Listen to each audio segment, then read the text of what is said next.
Antes de mais, obrigado por ter vindo. Começava por lhe perguntar, nas duas últimas eleições, o Bloco de Esquerda ficou abaixo dos 4,5% e dos 300 mil votos. Acha que nestas próximas eleições vai ser diferente e porquê? Obrigada, é um prazer. É óbvio que nós queremos mais votos e que acreditamos que é possível ter mais votos. E temos razões para apresentar, não só do ponto de vista do programa político, ficou muito claro. E o debate que houve entre Pedro Nuno Santos e Luís Montenegro, acho que deixou isso ainda mais claro, que o projeto que tanto PSD como PS têm para resolver problemas essenciais, ou melhor, para não resolver problemas essenciais, é exatamente o mesmo. Na habitação, por exemplo, Pedro Nuno Santos diz a nossa resposta aproxima-se da resposta da AD. É construir e esperar que isso no futuro dê resultados. O Bloco traz para esta campanha a única proposta que pode baixar preços de casas no imediato, que é o teto às rendas, que criou um debate político entre partidos e um debate na sociedade civil e que está a ser disseminado um bocadinho por todo o contexto político, digamos assim. Eu acho que esse mérito já está conquistado e também porque estamos a fazer uma campanha diferente. Achamos que entendemos o momento político que vivemos e que isso merecia de nós uma campanha diferente, com mais contacto com as pessoas, com o porta a porta, chamando também os fundadores para fazerem esta campanha, para mostrar ao país que estamos à altura de um momento difícil. Já agora, o que é que retira do debate de ontem entre Pedro Nuno Santos e Luís Montenegro? Retiro isso. Eu vi o debate, em particular retiro a questão da habitação e a frase de Pedro Nuno Santos foi: nós aproximamos da AD, não temos uma solução diferente. O PS escreve no seu programa que a habitação é o maior drama social atual e para depois chegar à conclusão que tem exatamente a mesma resposta para o programa, para esse problema que é o maior desafio social e drama social, tem exatamente a mesma resposta que tem o PSD. E se nós escrutinarmos bem, e se da habitação passarmos para a saúde, não veremos grandes diferenças sobre como é que se resolve o problema do SNS. Se passarmos da saúde para outras questões que são centrais nas desigualdades, até na política fiscal, não vemos enormes diferenças entre o PS e o PSD, mas eu acho que o que fica mais claro do debate ontem é essa aproximação numa das questões mais importantes para nós hoje, que é a habitação. Nós, país, não é nós só o Bloco de Esquerda. Voltando à questão dos resultados, a esquerda tem vindo a perder terreno para a direita, nomeadamente para a extrema-direita, em Portugal e a nível global. Onde ou em que é que a esquerda está a falhar? Bom, eu gostaria de, se me é permitido, contestar dois pressupostos da pergunta. A esquerda tem vindo a perder terreno, sim. Para a extrema-direita, não sei. A extrema-direita tem ganho de terreno. Se quiser, num contexto em que a extrema-direita tem vindo a ganhar terreno. Sim, ou seja, é óbvio que a esquerda... Quando nós temos um avanço da extrema-direita, como temos, com a extrema-direita em Portugal com 50 deputados na Assembleia da República, com a extrema-direita a ganhar a presidência dos Estados Unidos da América com um programa mais agressivo do que alguma vez foi visto, com a extrema-direita à beira de ganhar eleições em França e com os resultados que teve na Alemanha, sem falar noutros países. É óbvio que isso só é possível num contexto de retrocesso da esquerda. Agora podemos introduzir um problema complexo da teoria económica, que é qual é a causa e qual é o efeito. É a força da direita que faz a esquerda estar fraca ou é a fraqueza da esquerda que faz a direita estar forte? E ninguém consegue dizer com certeza, nem apontar com certeza uma causa.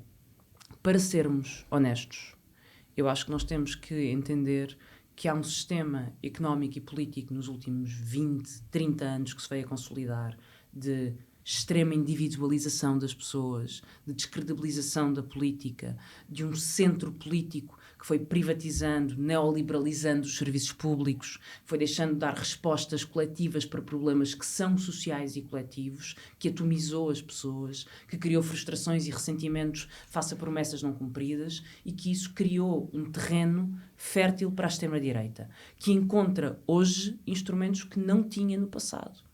Redes sociais, internet e circulação de informação, manipulação de informação e fake news, mentira, exploração de ódios. Se nós vamos ver as técnicas da extrema-direita, elas não são muito diferentes daquelas que a extrema-direita alemã usava para criar mentiras em relação aos judeus. Hoje só elas são criadas em relação aos imigrantes. Mas a forma massiva como essa mensagem é transmitida na sociedade através das redes sociais não tem comparação àquilo que nós vimos na história. E essa é uma vaga que vai invadindo o espectro político, que vai atraindo o espectro político e movendo o espectro político para a direita. Mas porquê é que a esquerda não consegue contrariar essa eficácia da comunicação? Para já, porque há uma parte desta eficácia que tem a ver com manipulação de informação e com mensagem rápida, fácil e mentirosa. A verdade, às vezes, demora mais 3 minutos a dizer que uma mentira simplista. E nós temos que saber isso. Mas eu acho que há outra razão. Eu acho que as políticas... Acho que há uma dissonância. Eu não queria tornar este debate muito metapolítico, no sentido da política olhar para ela própria. Mas eu acho que há uma dissonância entre aquilo que o centro, ou se nós quisermos os partidos da social-democracia europeia, o Partido Socialista, diz que fez e o que fez na verdade. Nós temos partidos que dizem de esquerda, que tradicionalmente são partidos de esquerda, que têm as suas denominações como partidos de esquerda e que dizem que estão a fazer políticas de esquerda ao mesmo tempo que privatizaram serviços públicos, que degradaram condições laborais, que aumentaram as desigualdades económicas e que alimentaram um sistema financiarizado que criou desigualdades. Ao mesmo tempo que diziam que eram a esquerda a governar. E isso arrastou a descredibilização de uma esquerda que, na verdade, não teve influência nessa governação. No caso português, é óbvio, houve uma influência direta nos anos da geringonça, mas que não tem responsabilidade no percurso da nossa democracia nem da nossa economia. E que deu mau nome à esquerda.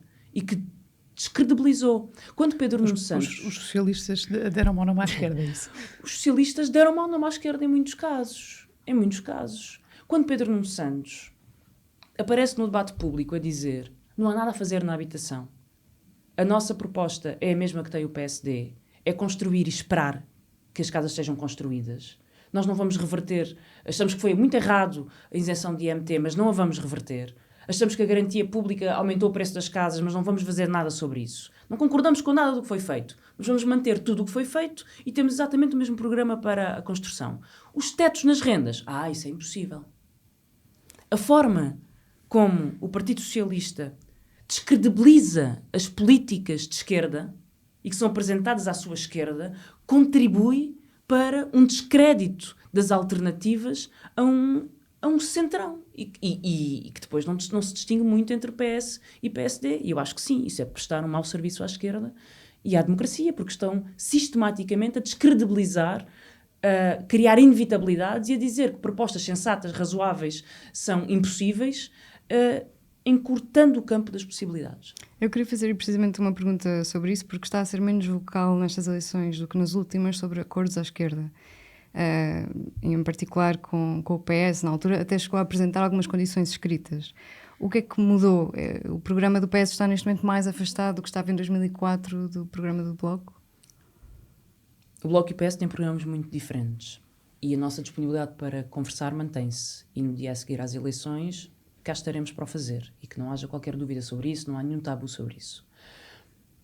Mas também não há nenhum tabu sobre a direção dessa conversa a ter a seguir às eleições e a possibilidade de ter medidas que realmente mudem alguma coisa no rumo do país, na vida das pessoas, na forma como a habitação é organizada em Portugal, na forma como o SNS é organizado em Portugal, na forma como a redistribuição de riqueza e o sistema fiscal é organizado em Portugal, isso depende de haver deputados do Bloco. Não depende apenas de uma vontade de conversa. Depende de poder. Poder no bom sentido. De votos, de deputados, de capacidade, de força real. E isso só vem com o voto. Mas já tem algumas medidas que apresentariam para negociar um eventual acordo à esquerda? Não só com o PS, mas mais alargado. Nós temos um património de juntar forças sempre que é possível e sempre que as causas o justificam.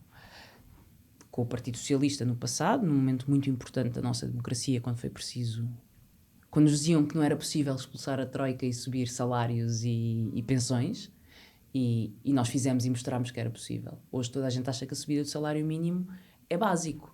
É uma questão sensata.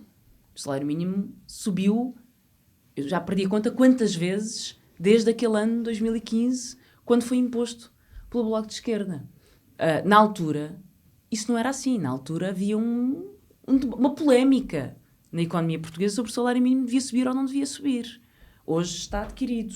Portanto, nós alargamos o campo do possível. E estamos sempre disponíveis para o fazer. E alargar o campo do possível hoje quer dizer ter medidas para resolver a crise da habitação, quer dizer ter medidas de justiça fiscal. Há uma enorme injustiça fiscal em Portugal, em que as pessoas que trabalham, que consomem, pagam uma parcela desproporcional de impostos e as grandes fortunas, os grandes lucros das grandes empresas, a especulação imobiliária não estão a pagar a sua parte. Não estão. E a questão da saúde e dos salários, do tempo para viver, das condições de trabalho. Nós temos que avançar nisto. Nós temos que avançar sob risco de alimentarmos a desilusão das pessoas face a um sistema que lhes falha todos os dias. O líder do PS, voltando aos socialistas, está notoriamente apostado no apelo ao voto útil. É sabido que o eleitorado do BE é particularmente sensível ao voto útil. Não teme os efeitos deste apelo? O voto útil é uma maldição. Porque não é para o Bloco, é para a política. Porque transforma a política num jogo de contas imediatas em que, no fim, nada muda. Quando, perante o maior drama social, que é a habitação, nós temos Pedro Nuno Santos a dizer: nós aproximamos da AD, não temos solução diferente da AD para resolver o problema da habitação, que é como quem diz, nenhum de nós vai resolver o problema da habitação e, portanto, as pessoas vão continuar a empobrecer sem ter uma casa para viver. E não há salário que resista ao aumento dos preços da habitação. Para além das outras consequências que tem esta bolha do imobiliário. Quando isto é dito, aquilo que nos estão a dizer é que é igual votar na AD ou no PS. É igual. Na substância, as propostas são as mesmas. O Partido Socialista teve uma maioria absoluta há pouquíssimo tempo. A AD teve uma maioria relativa que durou o mesmo que a maioria absoluta. Portanto, nenhuma delas foi capaz de garantir estabilidade. Nenhuma delas foi capaz de olhar para o SNS e fazer alguma coisa diferente no SNS para resolver o problema da fixação de profissionais. Nenhum deles foi capaz de resolver o problema da habitação e os preços continuaram a subir. Nenhum deles foi capaz de resolver o problema da falta de professores nas escolas. São questões que nós levantamos há anos e anos e anos e anos e anos e que não são resolvidas porque, na substância, a AD, ou o PSD e o Partido Socialista acabam por se encaminhar por propostas muito, muito semelhantes. E isso cria a ideia de que não há alternativa. E a divisão de votos com o LIVRE é uma preocupação para o Bloco? Não, por duas razões. Em primeiro lugar, porque a esquerda tem que crescer. Nós, a direita e a extrema-direita estão a avançar. A extrema-direita está a puxar toda a política para a direita. Toda. E isso é visível. A política e o senso comum está a ir para a direita, o que faz com que seja muito difícil passar outras mensagens, romper esses consensos. Isso é difícil hoje. E, portanto, a esquerda tem de crescer. E não é a disputa de uma esquerda reduzida que me preocupa. O que me preocupa é a esquerda expandir, ter mais, sair do campo que tem hoje e convencer mais pessoas. Mas então onde é que vai buscar votos ao eleitorado? Nós temos que convencer as pessoas que não votam e que estão desiludidas. Temos que convencer as pessoas que estão zangadas porque há eleições e que não percebem porque é que há eleições. Temos que convencer as pessoas que acham que nada muda e que os políticos são todos iguais. E parte disso vem precisamente da sensação de que nós votamos aqui, votamos ali e no fim a casa é sempre mais cara. Temos que convencer as pessoas que é possível baixar o preço das casas. Porque eu acho que se as pessoas soubessem que era possível, se não tivessem 4 ou 5 líderes partidários a dizer-lhes todos os dias que o teto nas rendas não é possível, provavelmente se acreditassem que é possível, iam votar para que houvesse teto às rendas, porque melhora objetivamente a sua vida. Melhora objetivamente a sua vida. Portanto, essa é a campanha que nós temos que fazer para dizer que há um voto útil. E esse voto útil é o voto que baixa o preço das casas. Porque, caso contrário, nós não conseguimos mudar nada do que é essencial, nem conseguimos combater a extrema-direita. Nem conseguimos combater a extrema-direita. É uma corrida para o ressentimento, é uma corrida para um fundo que é cada vez mais fundo. Passando à questão da habitação, como falava agora, uma das principais medidas do Bloco é pôr tetos às rendas. Tem sido apontado pela direita, também por estudos, que esta medida poderia ter alguns potenciais problemas de que os proprietários retirem as casas do mercado de arrendamento, que já está em queda, ou que haja menos investimento na construção, também na reabilitação de casas. O Bloco tem contramedidas para resolver estes eventuais problemas? Sim. Não há medida que nós queiramos aplicar que limite os lucros e os interesses da especulação e dos senhorios que não tenha um mar de problemas. Mas em contrapartida, a facilidade com que se diz ao país que não devemos cobrar impostos aos fundos especulativos imobiliários e que devemos liberalizar o alojamento local e que devemos liberalizar o mercado de rendas é extraordinária. É só facilidades. Liberalizamos o mercado do arrendamento e a magia acontece. Baixamos o IVA da construção e a magia acontece. E aparentemente isto é mais realista do que dizer pomos tetos às rendas e as rendas baixam.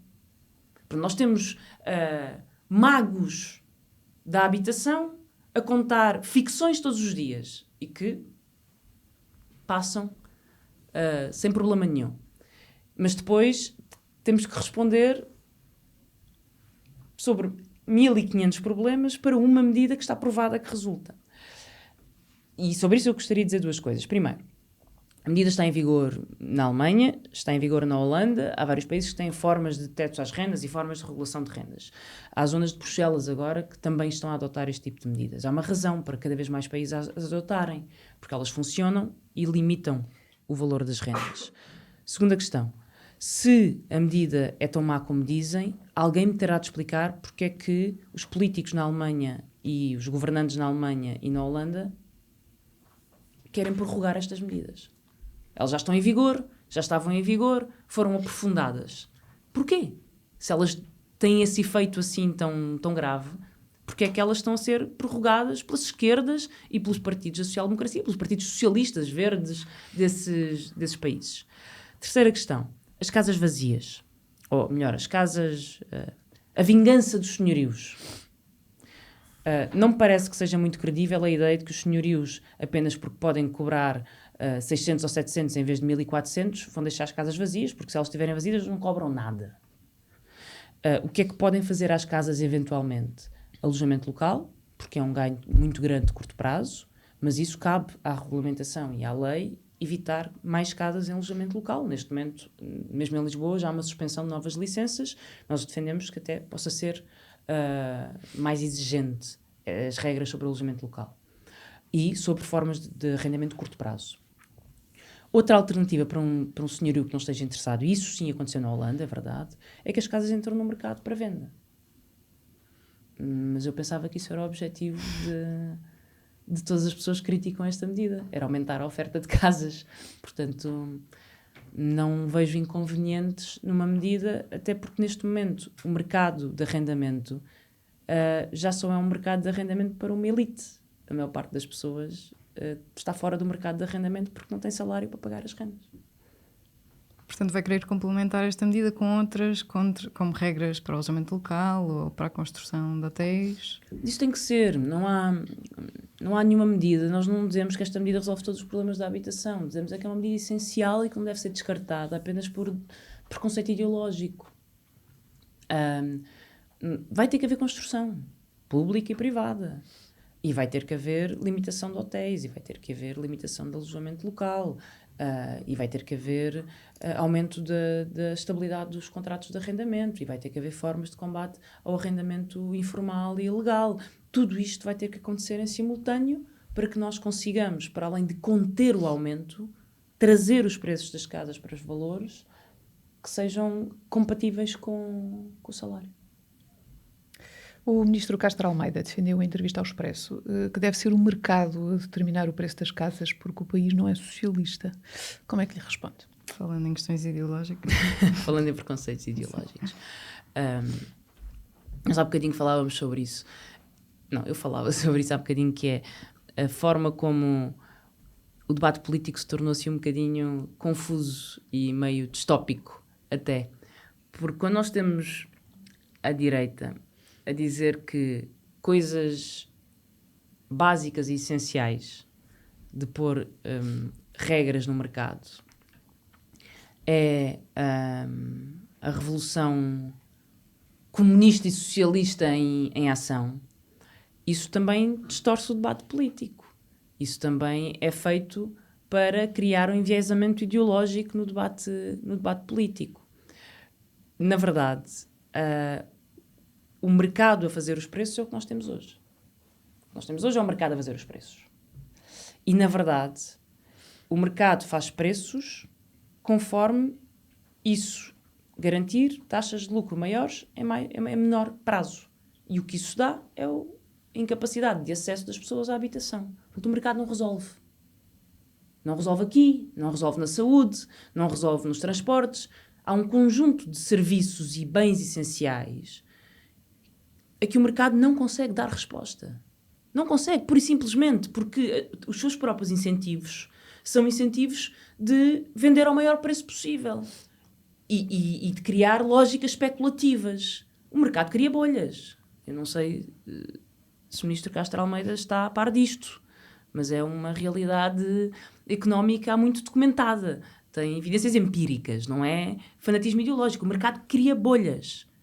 E vai haver um dia em que a loucura da construção vai acabar, em que alguém vai perceber que os preços das casas em Portugal estão sobrevalorizados e que nós vamos ficar com casas por acabar por todo o país, com empreitadas falidas que ontem valiam milhares de milhões de euros e que amanhã não valem nada, com o solo impermeabilizado sem nenhuma necessidade, sem nenhum planeamento, tudo numa fúria de construção, porque tudo vale muito agora.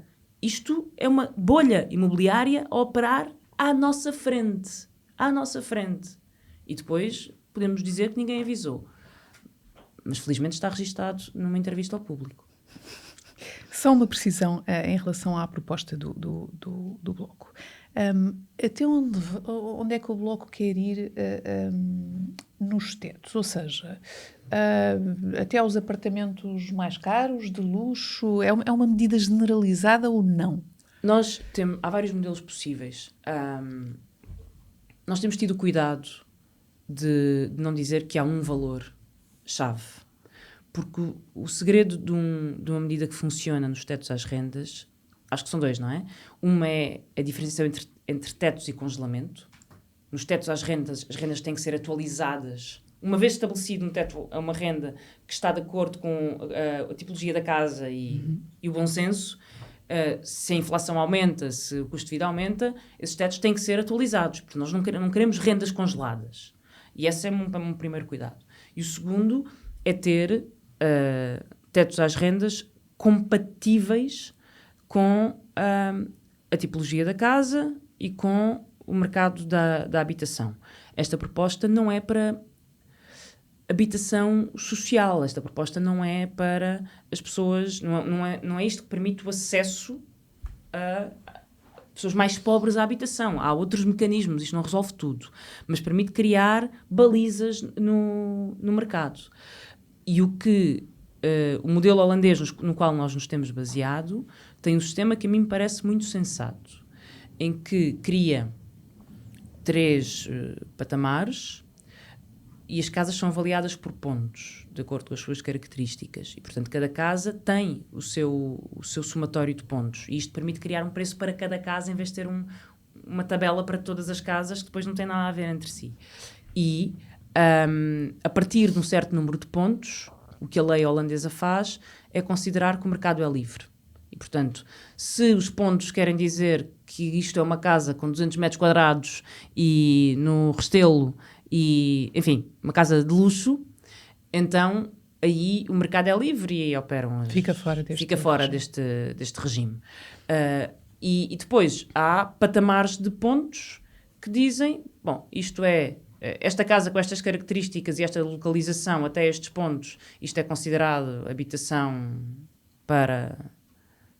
Enfim, não quero estar a criar nomes para isto, mas habitação a menor valor. Depois há um setor intermédio e há um setor mais elevado e vamos assim tentando criar tetos de acordo com as características das casas que têm que ter ponderadores.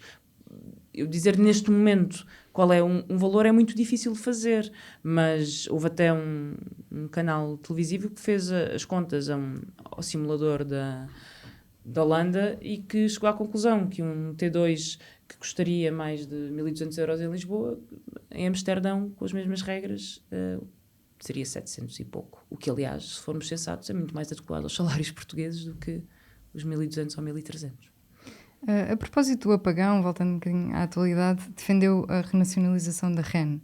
Como é que se efetua e financia este processo?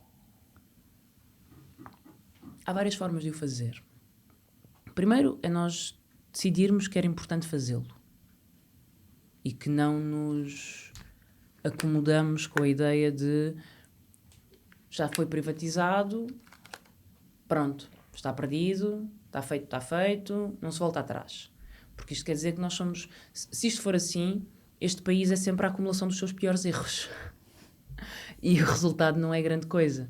Nós temos de ser capazes de olhar para trás e perceber as políticas erradas que foram tomadas. Então, eu acho que era muito importante estabelecermos como uma meta trazer para o setor público setores que são essenciais, estratégicos para a soberania, para a segurança e até para a rentabilidade do Estado, para os fundos do Estado, e depois de desenharmos uma estratégia para o fazer. Há 2 caminhos possíveis para a REN, há mais, mas neste momento nós colocamos em cima da mesa 2. Há uma coisa chamada o despacho da REN. O despacho da REN é basicamente a sala onde está o computador, a máquina central que decide. Nós agora percebemos todos mais um bocadinho do mercado de distribuição de energia, mas é a sala que decide que energia é que entra, que centrais é que estão a produzir, como é que é feita essa gestão da energia em tempo real. E isto é o centro nevrálgico do sistema. Nós, na altura, em 2017, propusemos a nacionalização do despacho, portanto, não da concessão das infraestruturas, mas do centro nevrálgico. Estimámos que a compra em mercado, a compra aos detentores atuais da REN desse despacho seria 50 a 60 milhões de euros. Depois fizemos um outro exercício para que ficasse tudo claro. E esse exercício era, vamos ver quanto é que custa a maior participação acionista na REN a preços de mercado atuais. Portanto, vemos quantas ações tem a REN, qual é o valor de mercado dessas ações e vamos ver se nós quiséssemos ter a maior participação, mais uma ação do que tem o acionista chinês neste momento, que é o maior, quanto é que isso custaria?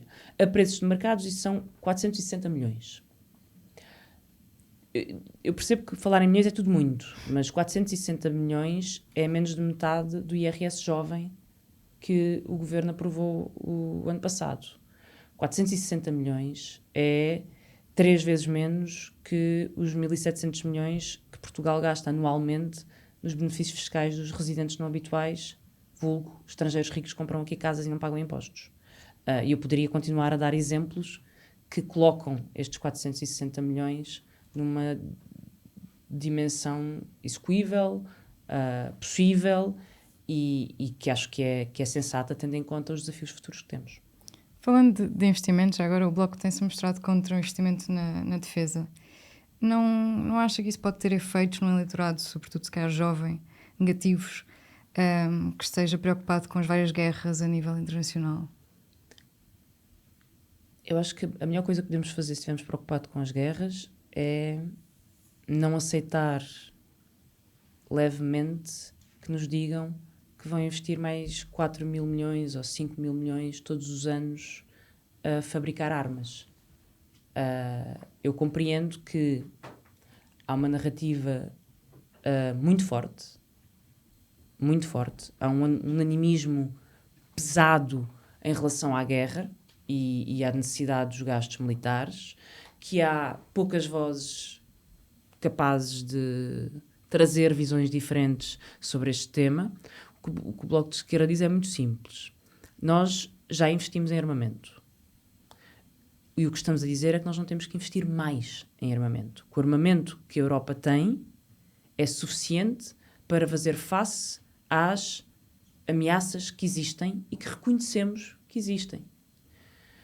E que toda esta narrativa sobre investir mais em armamento, ou seja, mais mísseis, mais armas, mais indústria do armamento, é uma narrativa para justificar um projeto económico.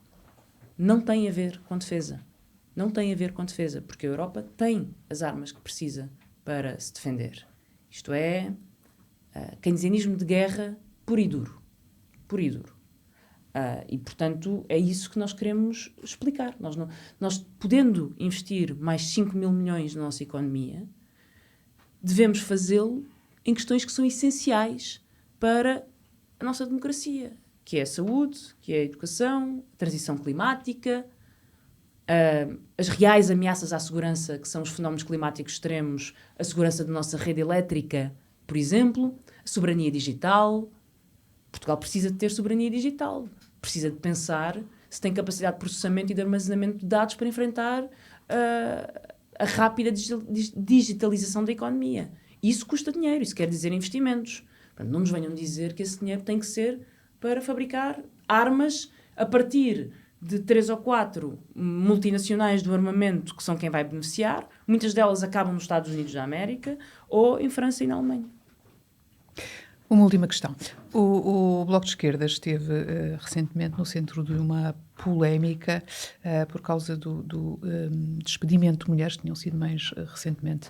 É uma questão que vai um pouco ao cerne daquilo que são as grandes linhas do Bloco de Esquerda. Não teme que este tema tenha consequências eleitorais pesadas? Não por uma razão. Não quer dizer que não reconheça que serviu uma campanha e que serviu um propósito. À medida que o tempo vai passando, acho que vai ficando mais claro e vai sendo mais fácil falar dessa campanha e desse propósito. O Bloco tem uma estrutura que depende dos resultados eleitorais. Não temos financiadores milionários e, quando os resultados são menos bons, é preciso que a estrutura se adapte a esses resultados. E isso quer dizer que há pessoas que têm que sair da estrutura do Bloco. Infelizmente. E esses são sempre processos muito difíceis e muito dolorosos. Mas que são inevitáveis.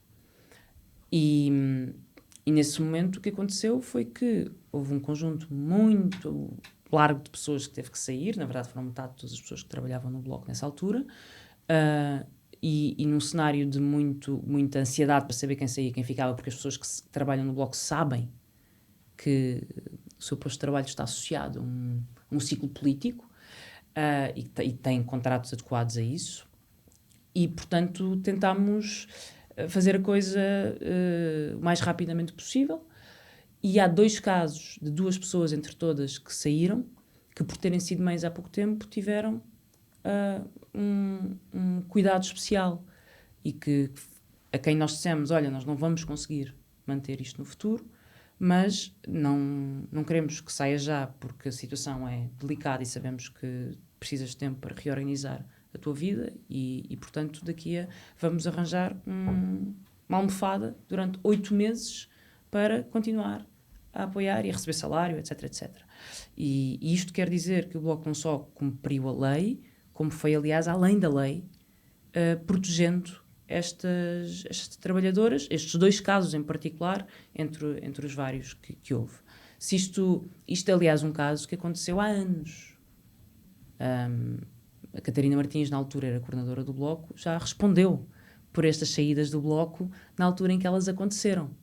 E ressurge no momento em que nós sabemos que há uma grande vontade de descredibilizar agendas feministas, descredibilizar